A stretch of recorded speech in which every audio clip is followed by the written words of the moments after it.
بله برادر بهروز بفرمایید. سلام علیکم استاد، سازی خوبی انشاءالله. علیکم علیکم السلام. السلام. استاد همین روز یک مقاله را خوندم در روز قیامت در زیر سایه عرش الله 7 طبقه آدم مقصد چی میشود و در یکش خوندم که جوانی که از جوانیش مقصد عبادت میکنه، عین حال بنده 22 ساله یا 21 ساله. استاد همین جوانی موج رفتگی یا که تو چند قینه امر بفرمایید. جوانی قول صحیح تا سن 40 سالگی هست و اگر به سن 41 در آمدید جوانی رفت دیگر. این به قول یعنی اکثری ها. بعضی ها میگن که تا سن 50 هم جوان حساب میشد. میگن از روز بلاغت رسیدنتان شما جوان هستید، چون که پیامبر صلی الله علیه و سلم در این حدیث جوانی که برای شما دین را آورد گفتن خودشان را، حالا که به 40 ساله در آمده بودن خودشون جوان نامیدن.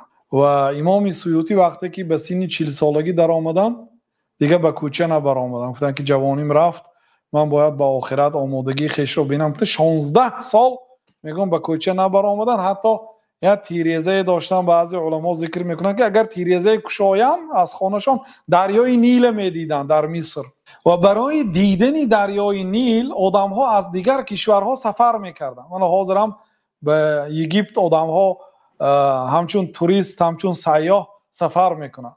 امام سیوطی اگر همون تیریزه شون کشان دریای نیل میدیدن در مدت 16 سال یگان مراتب هم تیریزه کشده دریای نیل نگاه نکردن، فقط با نوشتن کتاب با طاعت و عبادت مشغول بودن.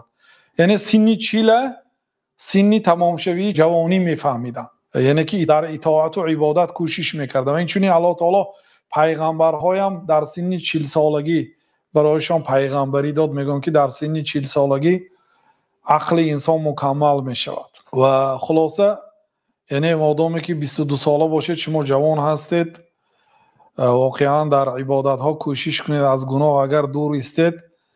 در جوانی توبه کردن شیوه پیغمبری است. وقتی پیری گرگ ظالم می شود پرهیزگار، و پیر که شدید دیگه میگن گرگ ظالمم راهروی هاش خودی شبش کدی تهجد خواندگی برین، روزها روزه گرفتگی برین، یک گرگ پرهیزگار برین راه میگردد. اون مدار و قوتی شکار کردن ندارد.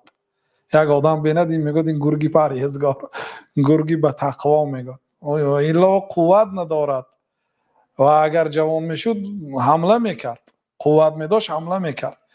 یعنی در پیری تقوادار شدن فرق دارد از آن آدمی که از ایام جوانیش تقوادار هست.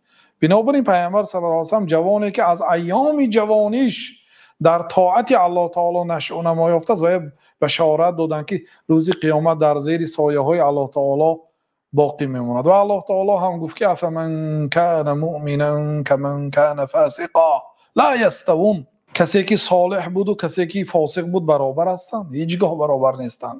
یعنی یه آدم 60 سال فاسق بود، بعد به سن 60 سالگی در آمده راه مسجد یافت. یک آدم از ایام جوانیش در دین مقدس اسلام تربیه یافته است تا روزی که ریش و مشت سفید شده است. مگر اینها برابر هستند؟ هرگز برابر نیستند.